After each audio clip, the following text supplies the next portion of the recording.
going for. I'm just not telling you what look I'm going for. That way, regardless of what happens, you'll think I achieved the look anyway, you know? This is gonna be like a makeup get ready with me X week in the life of a fashion designer vlog. I love vlogs conceptually. I just feel like I do the exact same thing every week. And so I'm like, if you've seen one vlog, you've seen them all. I damn near eat the same thing every week. So I don't know. This week is a shoot week, so I figured it would be a little bit more interesting to watch.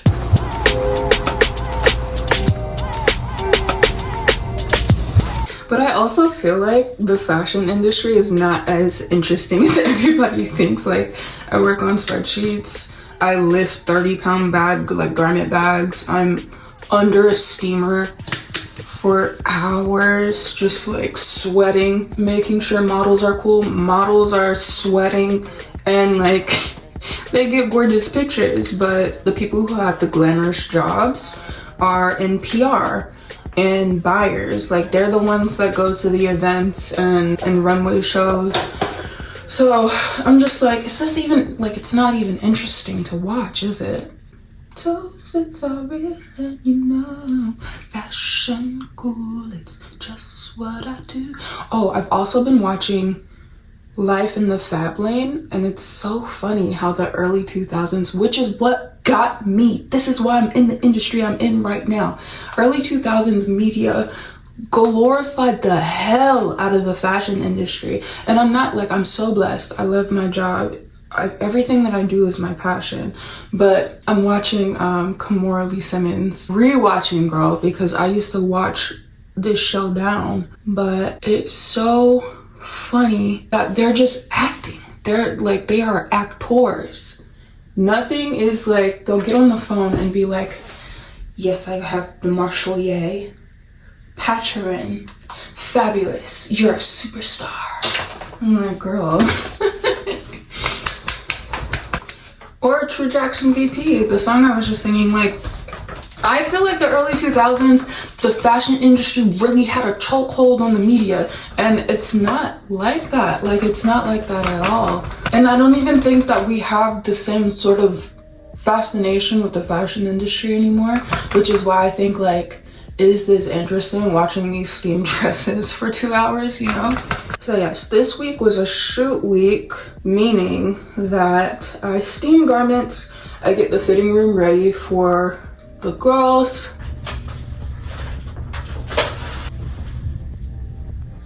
Put like snacks and stuff, because they are running back and forth. They're working, switching outfits, sweating. Like, everybody was sweating because the steamer is on. And this week I had 2 models, so it's a little bit harder than having just one, because I'm also shooting like behind the scenes content. I'm getting people dressed, I'm putting their little bangles and hoops and earrings and stuff, like giving them bags and stuff.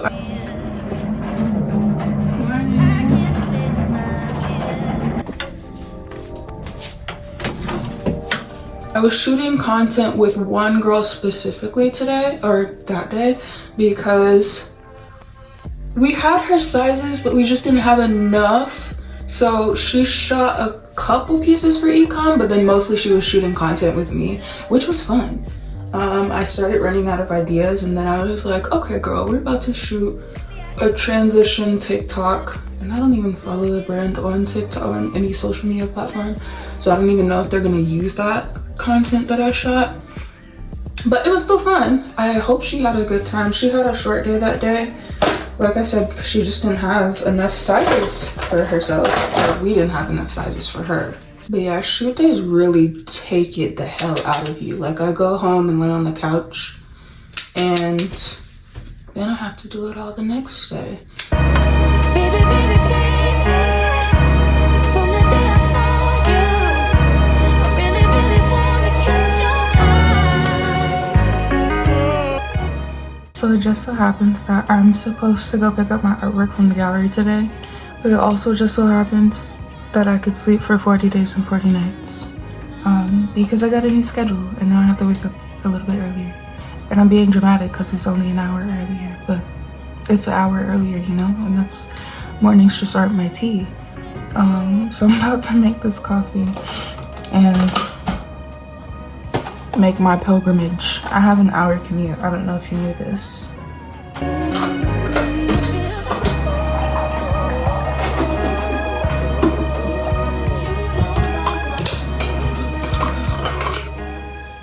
We had a meeting the day after our shoot, which was good because it was a short meeting. We're kind of in a slow season because our factories are going on some sort of vacation. If you don't know this, factories in China go on vacation between like January and February. Like February is their Lunar New Year, so basically like don't even talk to them while they're in their Lunar New Year.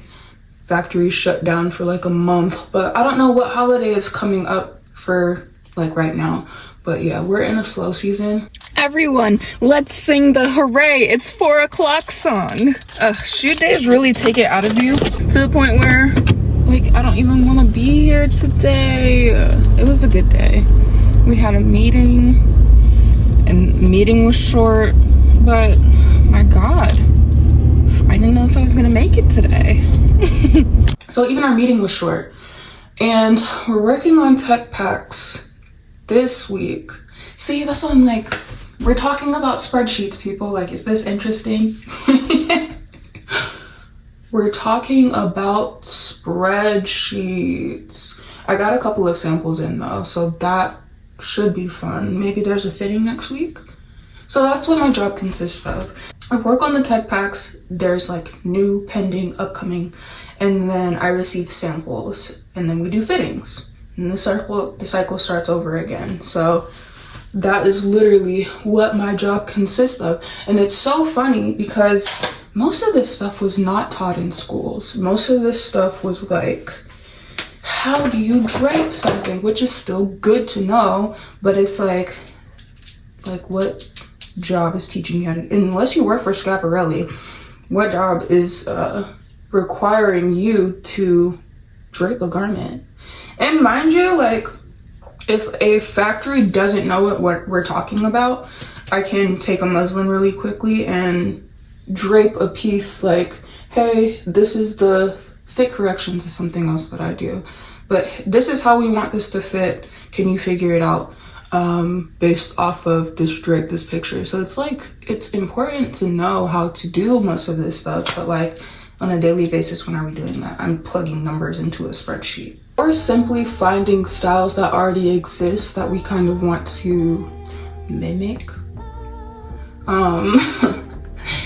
And one of my like biggest fears is somebody from work finding my page, like any of my accounts. And like, I'm not saying anything crazy, but it's just like, why would I want that?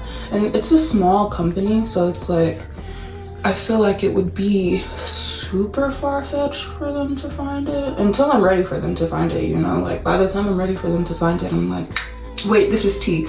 And I just tried this like off of, I don't know what made me try this, but I tried this off of a whim. When you put in all of your wet products, spray it and like dry it down, all day coverage. That's what I've been doing. Again, are we achieving the look that we were going for? Woo, Jesus.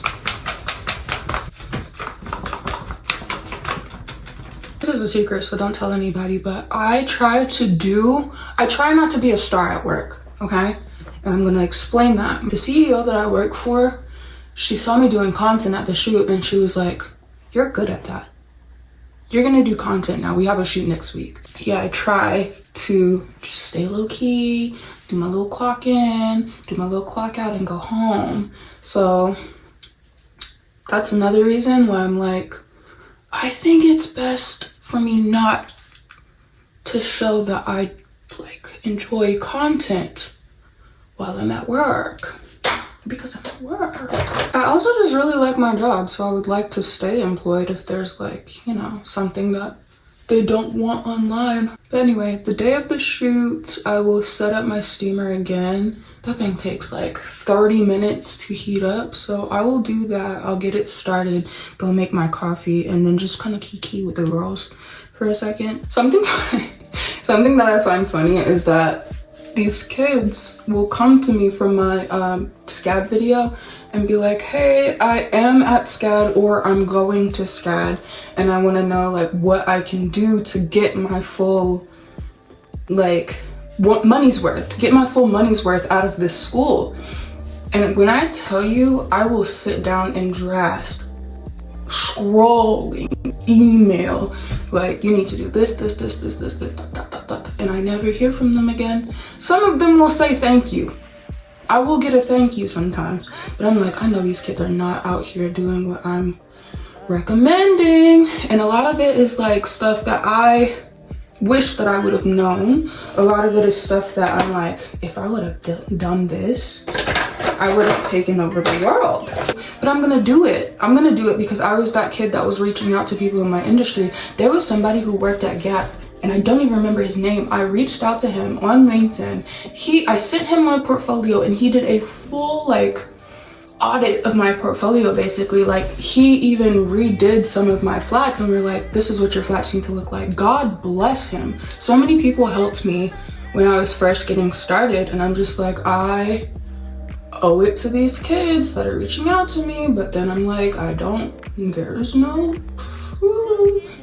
I learned this from a girl named Stacy on TikTok, but she just powdered the bridge of her nose. When I tried it the first time, I don't think it really did anything, but it makes me feel like I'm doing something, so I'm gonna keep doing it. This is the Kimchi Chic Puff Puff Pass Powder, and I do feel like it gives everything the girls say that it gives.